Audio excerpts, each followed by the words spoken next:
הלכנו לישון, ב-6:30 בבוקר התעוררנו עם צבע אדום. ב-6:34 הוצאתי הודעה שאנחנו באירוע חסר תקדים, כי נוסף על הנפילות שהיו בתוך היישוב ולא יורטו, שמעתי מרחוק נקל.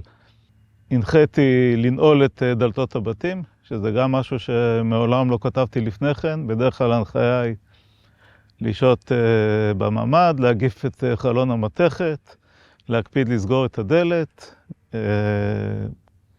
הוספתי לנעול את דלתות הבתים, לשמור על שקט,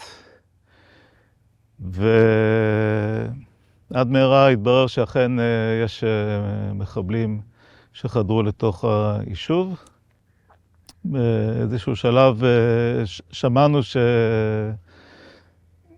מישהו הולך על גג הממ"ד שלנו.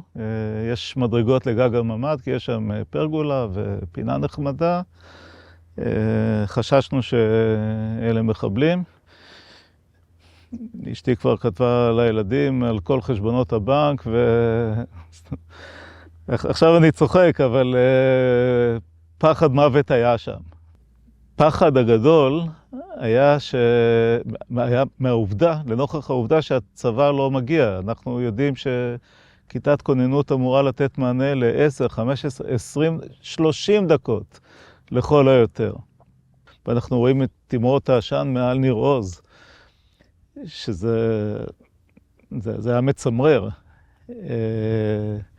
עכשיו אני עובר לחלק שאני יודע עליו מעדות שמיעה. בכל פעם שיש נפילה בקיבוץ, אז בחור בשם ערן צורף, יש לו מנהג קבוע לעלות עם כוס קפה לעמדה פה ליד קבר השייח, והוא מזהה שמכיוון ניר עוז מגיעה שיירה של טנדרים ואופנועים, שהוא עדיין לא מצליח להבין מה זה. בהתחלה הוא ראה את הטנדרים, אז הוא חשב שאולי זה צבא, מה צבא בשבת, אולי טיול של החברה להגנת הטבע. כשהוא ראה את האופנועים, הוא הבין שזה לא הצבא, לצבא אין אופנועים. הוא שומע אותם צועקים בערבית, הוא מתחיל לראות, הם שמים חטא על הגדר, מפוצצים אותה, ונכנסים פנימה, והוא ממשיך לראות בבודדת. הוא מעריך שהוא הצליח לפגוע ב-15, הם חילצו לאחור, לקחו את הפצועים שלהם, פתחו שם את האגד.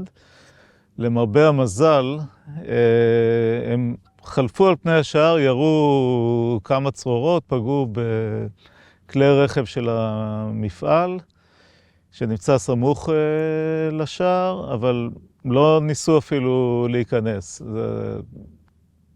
במסגרת הניסים שהראו לנו באותו יום, אז זה אחד מהם, כי אם הם היו נכנסים מהשער הדרומי, אז בעצם לא היה מי שיגן על השכונה של הצעירים שנמצאת סמוך לשם. יש לנו 2 הרוגים ו2 פצועים. אחד ההרוגים נפטר במסוק בדרכו לבית החולים. הרוג אחר היה באותו בוקר אצל אביו שנפטר בינתיים במרכז. הוא שמע מה קורה והוא חבר בכיתת הכוננות, אופיר ירון. שם פעמיו למגן, על כביש 232, קילומטר לפני מגן, תפרו אותו. אנחנו מדברים משבת בבוקר עד יום ראשון אחר הצהריים, שאנחנו בממ"ד. בעצם מגן כיום יכול לחזור